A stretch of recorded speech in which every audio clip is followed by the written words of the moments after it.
think this is why I always liked Coda's games so much.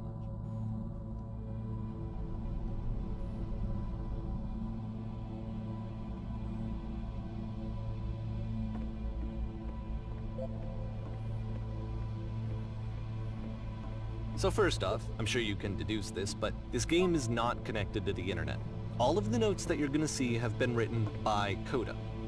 This was actually the first game of his that I ever played. This was shortly after I met him at a weekend game jam in Sacramento, where I grew up. I saw him working on this very level, and it was just so different from anything that anyone else was doing. So right away I was like, I have to be friends with this person. In retrospect, I think I was probably a bit too pushy, trying to get his attention. I was over-enthusiastic. But he was very gracious about it and very patient with me.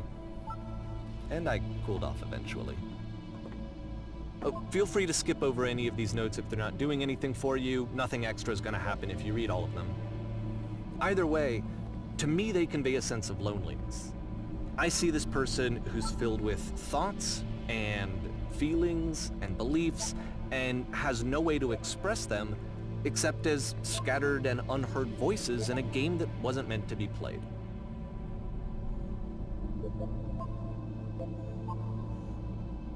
But it's ironic, isn't it, that in playing this game and seeing how alone Coda often felt, that we get to know him better and actually kind of connect with him.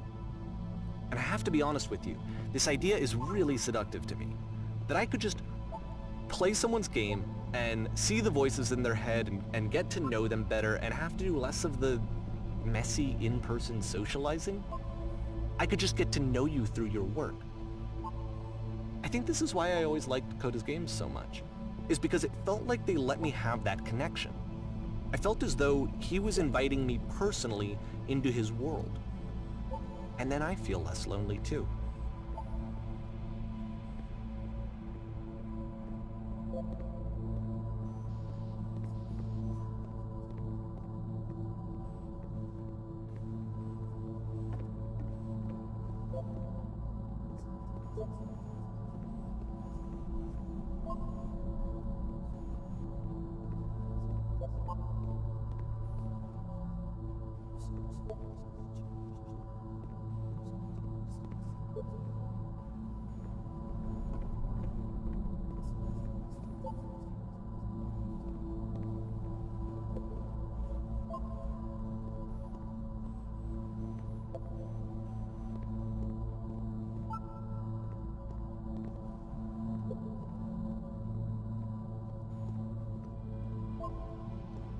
At the end of this level, we're going to see the puzzle again. And here, I'll tell you what I think the puzzle means. Each of these games represents an idea that was on Coda's mind at the time that he was making it. And the puzzle is a way of closing the door on a previous chapter of his life before moving on to the next one.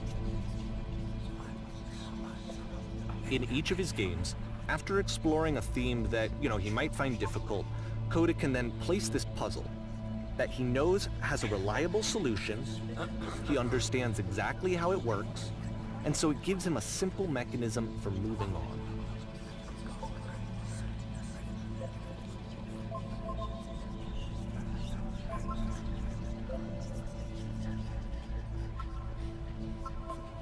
And because there's this dark area between the doors, a space between spaces, before you move on, you get to pause. Just for a moment, a few seconds to reflect on and let go of the events that led you here. To step back and connect the pieces together. To grasp at that elusive bigger picture.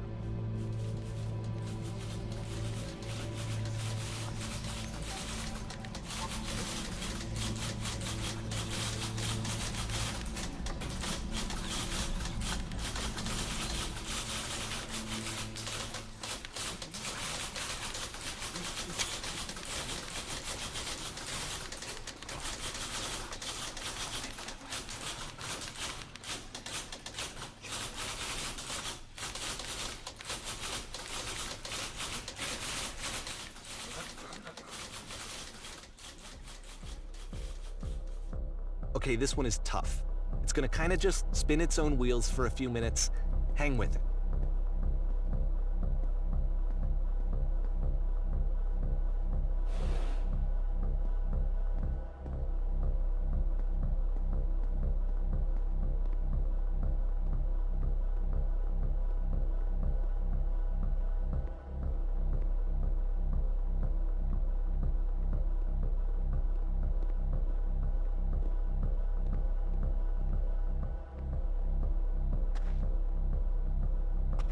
See, like, this is it. The whole game. And there's nothing that's particularly interesting about it. You just walk to the end of a hallway. Except, for some reason, Coda gets really fixated on this prison that has all of this modern furniture. And I don't know why, but he decides he needs to revisit this prison. He's gonna start over, use the same assets, turn it into something else.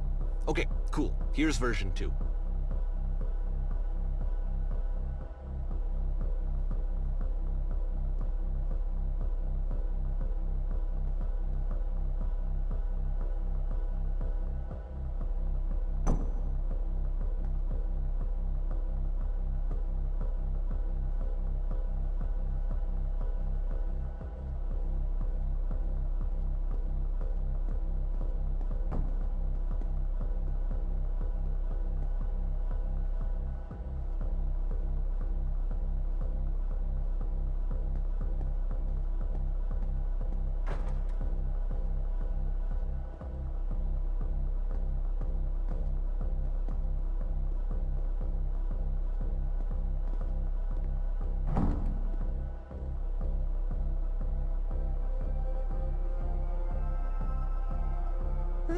There's a bit more to this one, but still it's not really communicating anything. It's kind of just weird for weirdness' sake.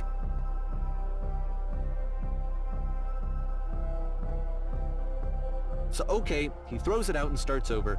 This time he comes at the prison idea from a different direction.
And of course, now the table is gone and you can't begin the chain of events to escape.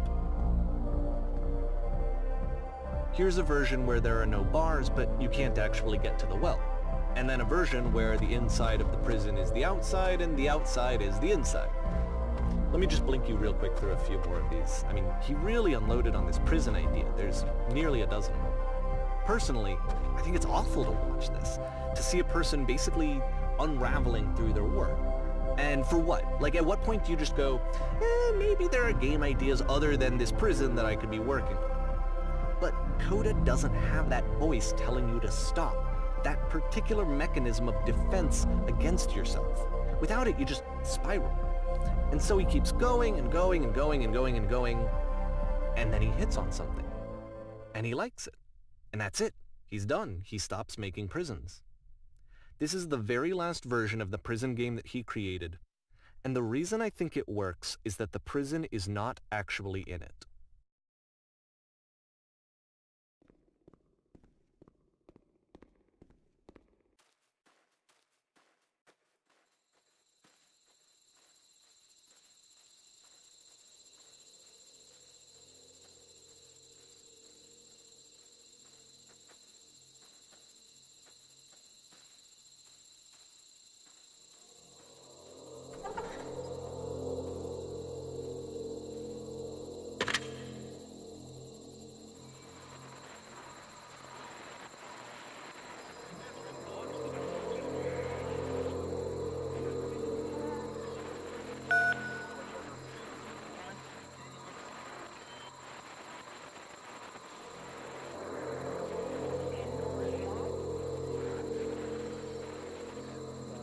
It's a conversation.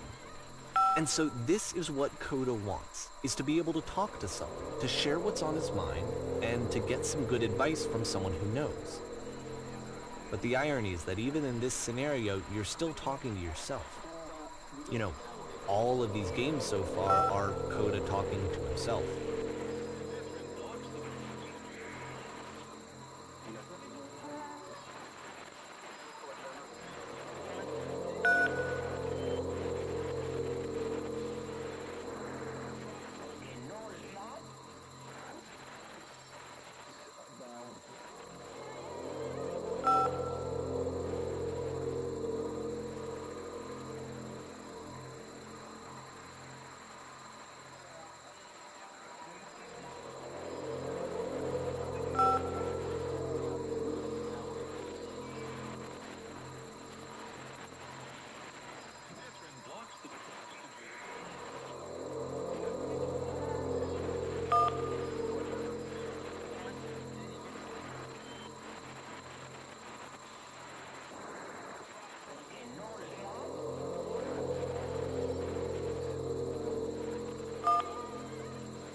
I can see why he considers this a fitting conclusion to the prison games. After all of the obsession and frustration, just to be told by someone you can trust that things are going to be okay. Wouldn't that be nice?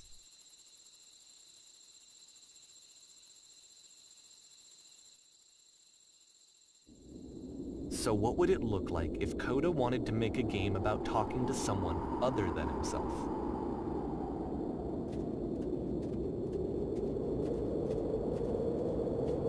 To me, this environment is meant to represent Coda's puzzle, with the two doors on either side and a dark transitional space between.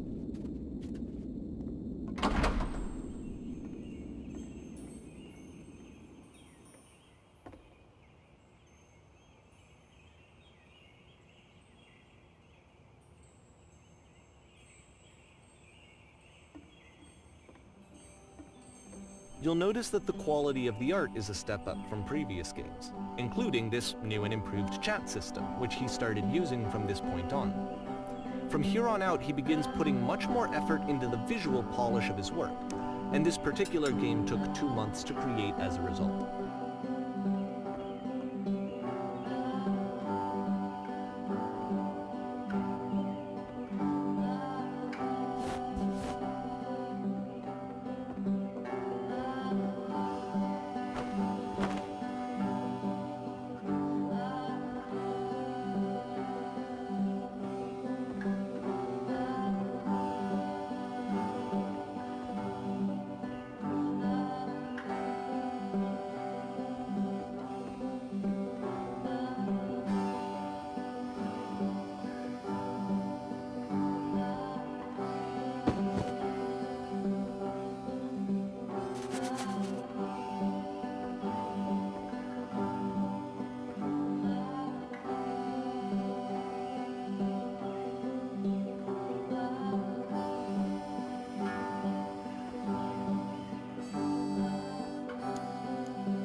After the intense set of prison games, this house cleaning level almost feels like cleansing. It's the moment after a particularly difficult or traumatic experience where you just need to let it sit and digest inside of you, and eventually cohere into something meaningful.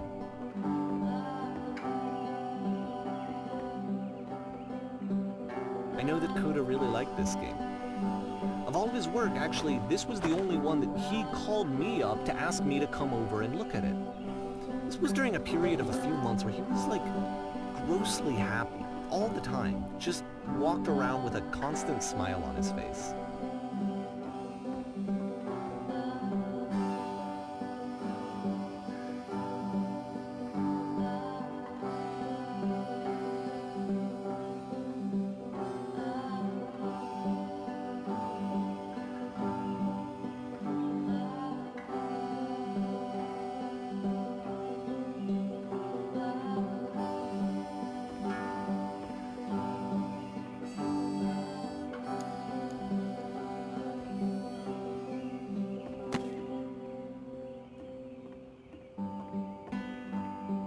I'm glad he made this. I'm glad he found some peace.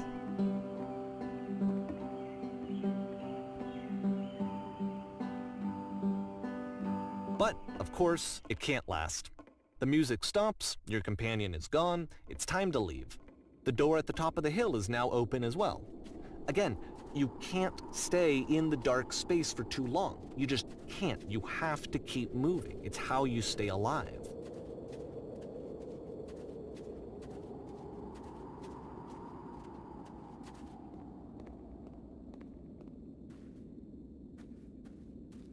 Which is the whole point of the puzzle doors, right? That sooner or later you have to pick up and move. I really thought that was the point of it.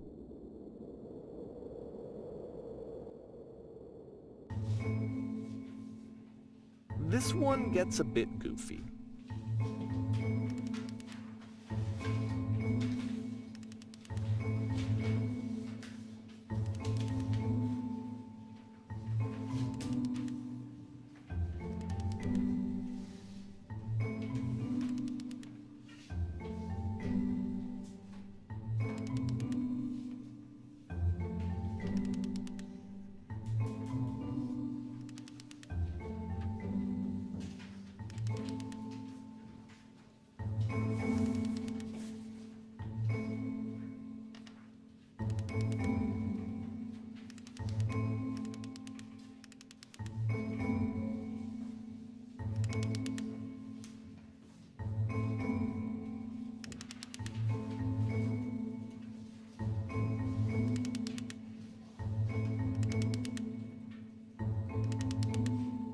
About halfway through the game, the perspective shifts.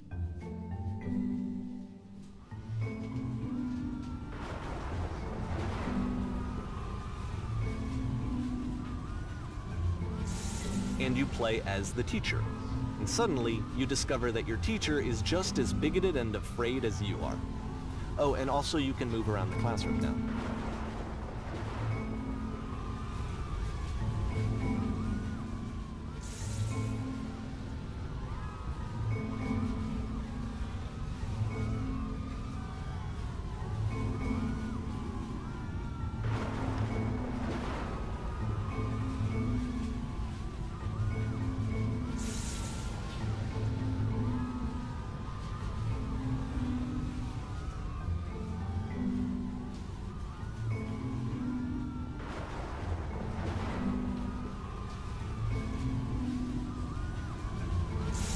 I fell pretty hard for this one. I feel like it's one of the most relatable experiences that you can have.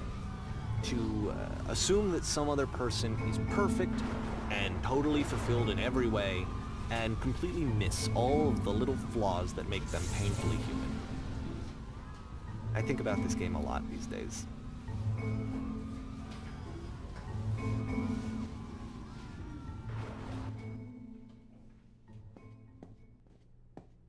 This one took a lot longer than all the others for Coda to make. It was 4 months between this and the last one.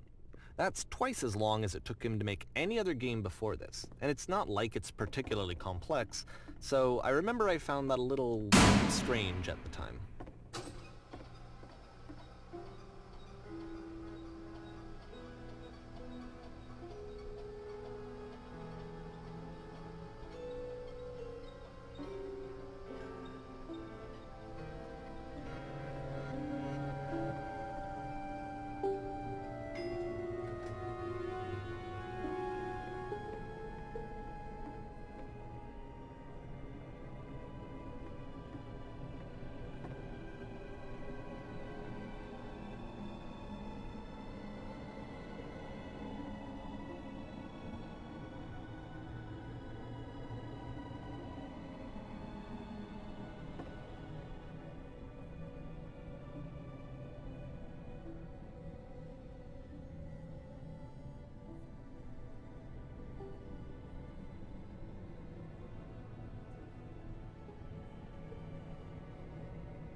The game ends with this eerie premonition of what's going to happen next in Coda's life. The solution to social anxiety, to fears of having to perform and having to chase success, the answer for Coda is to withdraw, to hide himself away. Which is what leads to scenarios like the stairs that slowed you down several games ago, where it just becomes harder and harder to access Coda's inner landscape because he keeps retreating. He just keeps backing away from possible connections to anyone other than himself. And to be honest, I didn't consider it very healthy when I first played this game. You know, it looked to me like he was trying to justify the idea of just disconnecting yourself from the world. And that wasn't what I wanted for him or for his games. Because I feel like a lot of his games are inviting me to connect with this person, to bring him closer. But what can you do?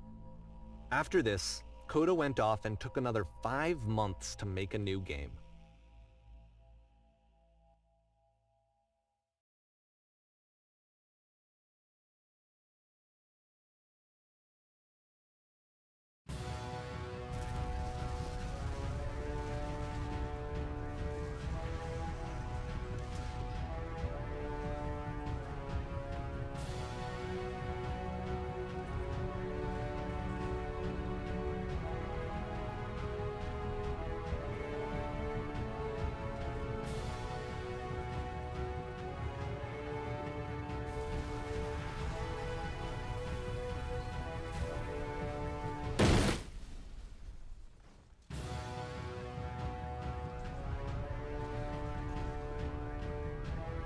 You should probably open your eyes if you haven't already. It's pretty much impossible to solve otherwise. And there is a solution, by the way.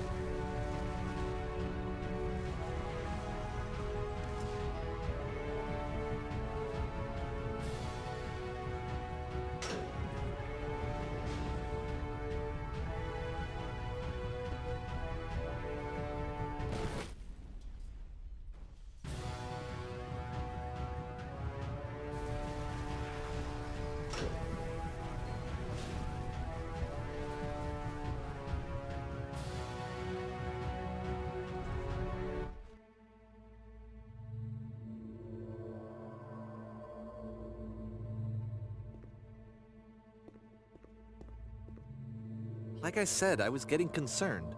First off, he's never been this explicit in his work about exactly what he's thinking. So where's that coming from? But then even weirder, his work has potentially stopped being an outlet for him. Not like he's having trouble iterating on ideas, but he literally just can't think of new ideas anymore. And in person, he was being a lot more distant than usual. Like, you know how sometimes a person will just deflect anything that you say in order to keep themselves disconnected all the time? It was that kind of thing. Here was the point in my relationship with Coda where I really started to wonder if he needed my help in some way. His games are going to get more desperate from here on out. After this game, it's almost 6 months before he finishes something new.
If the last game featured Coda talking explicitly about his creative frustrations, this one turns it up to 11. Now, put yourself in my shoes playing this. Here's a friend whose work is exhibiting signs of struggle, frustration, anxiety, depression even, and yet still he keeps making games. He keeps throwing himself into the grinder even when he clearly doesn't have the energy for it anymore. Why? What is it for? Because from my perspective at the time and just what I knew of him, this was a result of how isolated he was. He was in his own little bubble, just sitting at his computer all day, not really showing these games to anyone, not releasing them onto the internet, and so he didn't have anyone outside of himself to connect with. He had no outlet to ground himself on.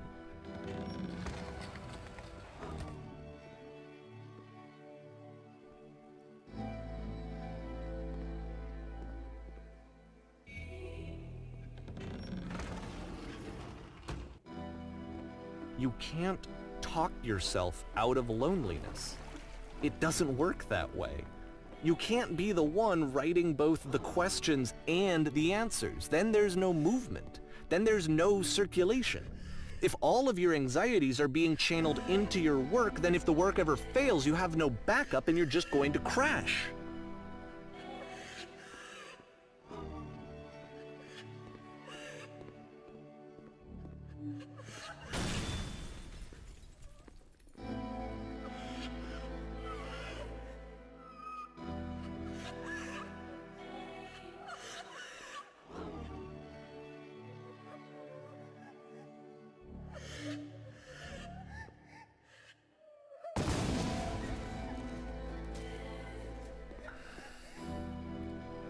Seeing this game at the time that he made it, it looked really unhealthy to me.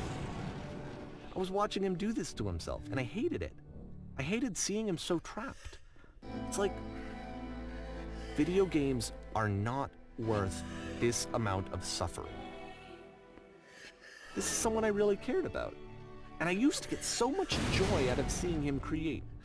For him to suddenly become angry and frustrated like this, it was the worst thing for me. I don't know. This is what I felt at the time. I don't know how else to explain it.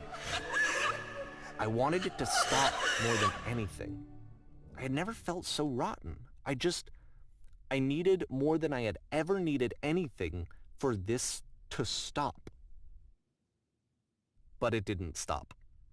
After finishing this one, Coda takes another 7 months and comes up with a new game.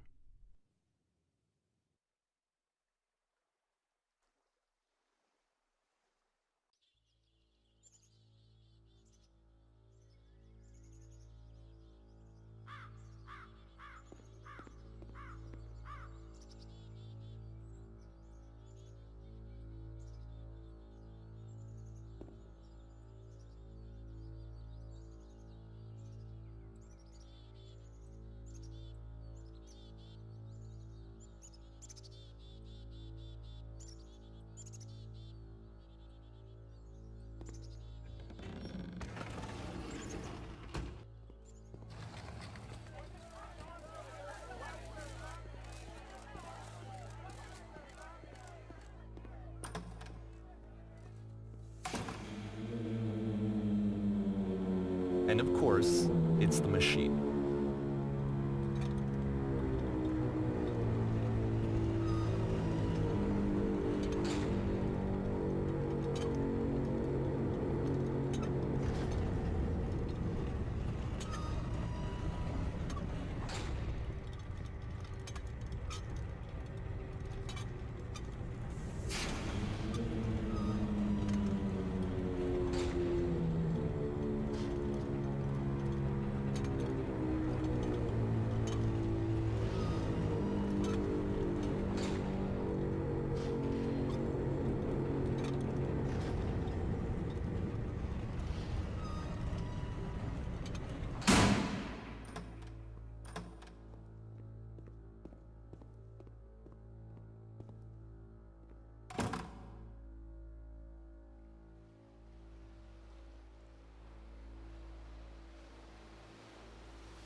So now the work is becoming self-destructive.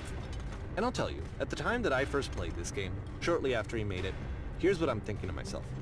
I'm thinking that Code is stuck in his own head, and that it's having a very negative effect on him, and that all he needs to do is just start showing his work to people, to get some actual feedback on his games.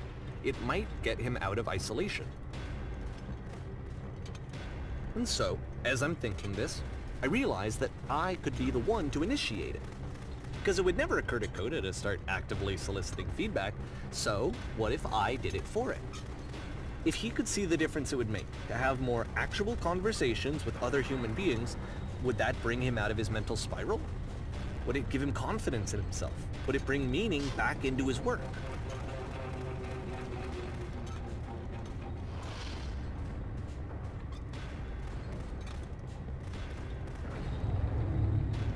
So I started showing Coda's work to people. I took this one, and the islands which you just played, the theater, the notes, the house cleaning game, and some of the prison escape games. I brought them to people that I knew and trusted. I asked their opinions. And the great part is that they really loved his games. You know, the point of it all was just to give him some external reference point, but they genuinely loved his work. There was nothing for him to be afraid of.